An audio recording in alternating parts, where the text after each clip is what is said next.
মৃত্যুর ৩ দিন আগে মৃত ব্যক্তির ভিতরে এই ৩টা আলামত দেখা যায়। আমাদের তো প্রত্যেককে এই দুনিয়া থেকে বিদায় নিতে হবে। কেউ তো আমরা এই দুনিয়ার জমিনের ভিতরে থাকতে পারবো না। অনেক মানুষ রয়েছে দেখবেন যে দুনিয়া থেকে বিদায় নেওয়ার আগে তারা বিভিন্ন মানুষের কাছে চলে যায়, তার কাছ থেকে মাপ চায়, বা বিভিন্ন মানুষকে বলে যে দেখো আমি চলে যাচ্ছি, দুনিয়া থেকে বিদায় নিয়ে চলে যাচ্ছি। এই যে তোমার যে আত্মীয় স্বজন গুলো রয়েছে, ছেলেদেরকে ডাক দিয়ে বলে তোমরা তোমার মাকে দেখে রেখো, তোমার যে ভাই বোন আছে তাদের খেয়াল রেখো। বিভিন্নভাবে মানুষদেরকে বলে বেড়ায়, কারণ মৃত ব্যক্তি যখন দুনিয়া থেকে বিদায় নিবে তার ভিতরে কিছু লক্ষণ দেখা যায়, বা ইমানদার ব্যক্তি তারা এটা বুঝতে পারে। তো বিভিন্ন বাড়ি থেকে বেড়ায় আসে, মানুষের কাছ থেকে মাপ চেয়ে আসে, তো মানুষের সাথে ভালো ব্যবহার করতে থাকে।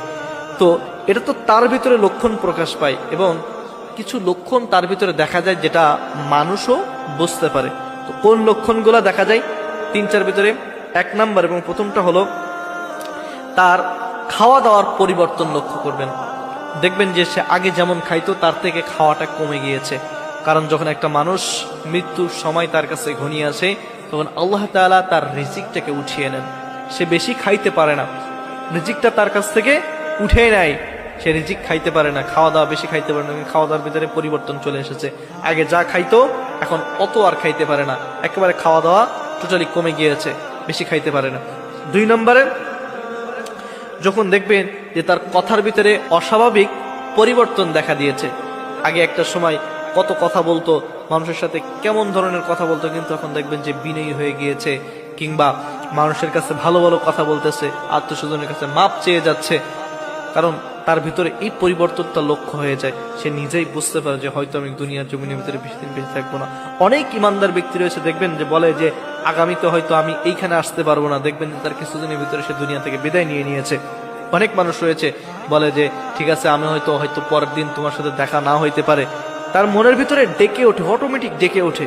দেখবেন তার কথার ভিতরে পরিবর্তন আপনি লক্ষ্য করবেন, তখন আপনি বুঝবেন যে হয়তো আমার এই আত্মীয় বা এই ব্যক্তি হয়তো দুনিয়ায় খুব বেশি দিন আর বেঁচে থাকবে না। ৩ নম্বরে এবং সর্বশেষ হলো যখন দেখবেন তিনি দেখবেন যে বেশিরভাগ তিনি আকাশের দিকে মুখ করে তাকিয়ে আছে। কারণ এই দুনিয়ার সমস্ত মোহ তার থেকে উঠে যাবে, সেই দুনিয়ার কোনো কিছু তার আর ভালো লাগবে না। সে তখন আকাশের দিকে তাকিয়ে থাকবে এবং আকাশের দিকে মুখ করেই বেশিরভাগ সময় সে থাকবে।